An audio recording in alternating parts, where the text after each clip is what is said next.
उत्तर प्रदेश के मुख्यमंत्री योगी आदित्यनाथ ने विपक्षी दलों खासतौर पर कांग्रेस, समाजवादी पार्टी और पश्चिम बंगाल की मुख्यमंत्री ममता बनर्जी के नेतृत्व वाली तृणमूल कांग्रेस पर तीखा प्रहार करते हुए कहा कि जब से वक्फ विधेयक पारित हुआ है और कार्रवाई हो रही है तभी से इसके खिलाफ हिंसा भड़काई जा रही है। उन्होंने कहा कि कांग्रेस, एसपी और तृणमूल कांग्रेस जैसे दल सिर्फ वोट बैंक की राजनीति करते हैं और महापुरुषों का अपमान करते हैं। कैबिनेट की उस समिति में चाहे वह विदेश नीति पर, चाहे वह आर्थिक नीति पर या वित्त संबंधी अन्य महत्वपूर्ण मुद्दों पर चर्चा करने के लिए उसमें किसी में भी कांग्रेस ने बाबा साहब भीमराव अम्बेडकर को स्थान नहीं दिया। ये कांग्रेस की चालें हैं जो वह लगातार करती रही है और आज भी वह उस साजिश का शिकार पूरे देश को बना रही है। तो वही कांग्रेस हो या समाजवादी पार्टी, टीएमसी हो या वामपंथी दल, ये लगातार बाबा साहब भीमराव अम्बेडकर के खिलाफ, सामाजिक न्याय के पुरोधाओं के खिलाफ षड्यंत्र रचते रहे। महाराष्ट्र में छत्रपति शिवाजी महाराज के खिलाफ वक्तव्य देते हैं। औरंगजेब को वहां पर औरंगजेब की का महिमा मंडन करने का काम कर रहे हैं।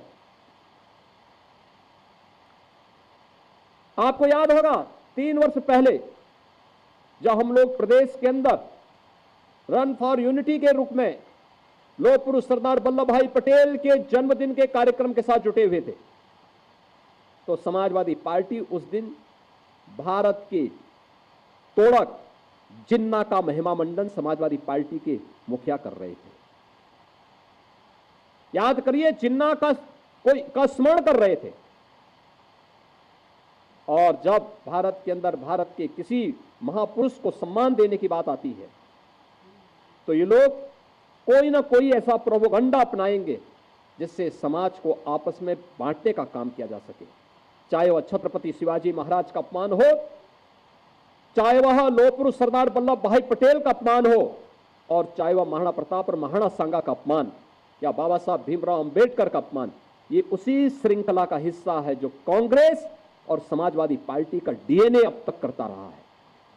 ये लगातार इस षड्यंत्र के हिस्से रहे हैं।